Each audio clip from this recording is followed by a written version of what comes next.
안녕하세요. 주산 프로젝트 14번째 시간입니다. 오늘은 수요일문답 16문을 살펴봅니다. 모든 인류가 아담의 첫 위반 행위 안에서 타락하였나요? 아담과 이루어진 언약은 그만을 위한 것이 아니라 그 자손까지라서 일반적인 출생으로 난 그의 후손인 모든 인류는 아담의 첫 위반과 함께 그 안에서 죄지었고 그와 함께 타락하였습니다. 인류의 첫 범죄는 단지 동산 중앙에 있는 귀한 나무 열매 하나 따먹은 것이 아니었습니다. 하나님의 말씀에 대한 의지적인 불순종이었습니다. 그 결과 하나님과의 교제가 단절되었고 인류는 죽음을 언도받았습니다. 불쾌합니다. 잘못했다고 바로 죽이시려고 하니 가혹해 보이기까지 합니다.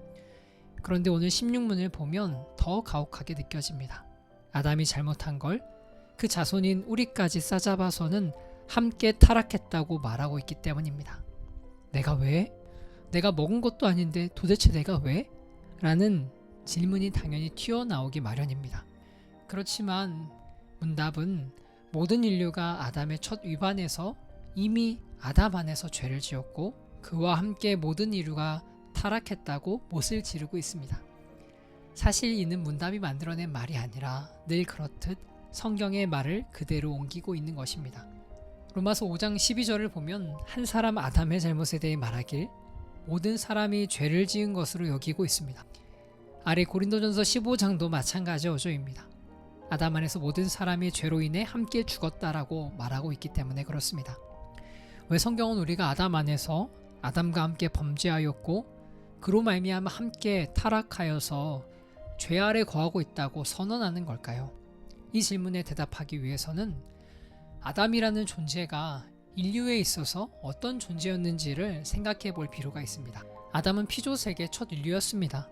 또한 그는 하나님이 직접 손으로 빚으셨고 그 코에 생기를 불어넣으셨을 뿐 아니라 자신의 형상을 따라 만드신 독특한 존재였습니다.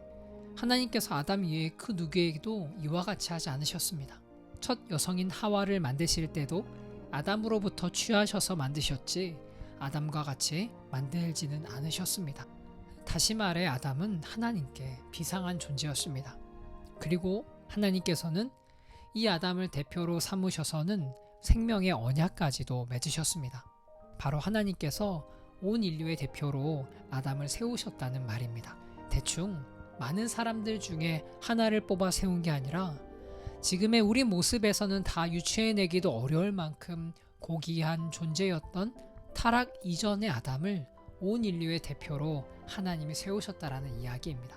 어쩌면 아담을 인정하기 싫어하는 우리의 태도에는 아이러니컬하게도 하나님의 말씀을 믿지 못하고 불순종하였던 아담을 닮아있는 구석이 있는 것일지도 모르겠습니다. 그렇지만 이런 것을 별일 아닌 것으로 치부하기는 어렵습니다. 왜냐하면 성경에는 아담이 2번 나오기 때문에 그렇습니다. 무슨 말인가 하면 첫 번째 아담으로 인해 죄가 들어왔지만 두 번째 아담 그 한 사람으로 말미암아 구원과 생명이 왔음을 말하고 있습니다.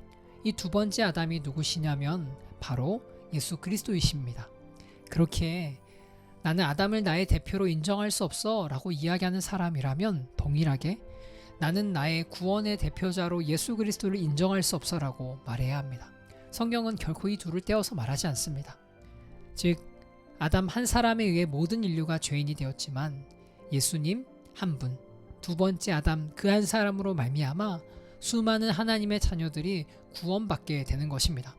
세상 사람들은 우리가 방금 이야기 나눈 원죄에 대해서 소스라치게 반응합니다.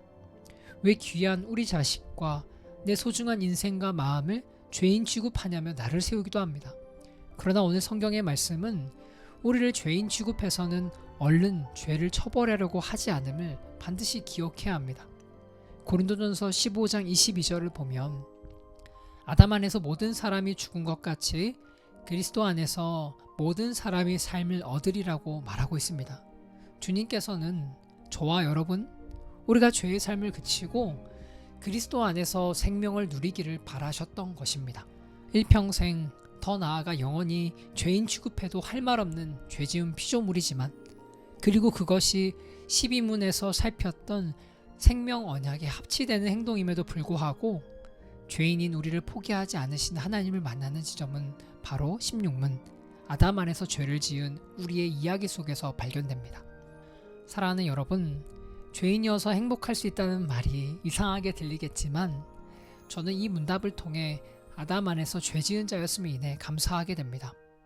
그리스도 안에서 죄사함의 은혜를 누렸고 장차 더욱 큰 영광인 완성된 거룩으로 이끄실 것을 확신하기 때문에 그렇습니다. 그러니 여러분, 오늘 이 하루 비록 우리가 죄인이지만 그리스도 안에 있는 죄인으로 복된 날을 살아갔으면 좋겠습니다. 함께 기도하겠습니다. 하나님 감사합니다. 첫 아담 안에서 끝났어도 어찌할 도리가 없는 인류를 포기하지도 버리지도 않으시고 비할 수 없는 두 번째 아담인 예수 그리스도를 보내셔서는 그 예수 안에 받아주시니 감사드립니다. 이 받아주심의 감격 속에서 살아가게 하시옵고 죄가 주장하는 것처럼 느껴지는 날 그리스도께로 그 안으로 속히 달려갈 수 있는 은혜를 허락하여 주시옵소서. 예수님의 이름으로 기도드립니다. 아멘.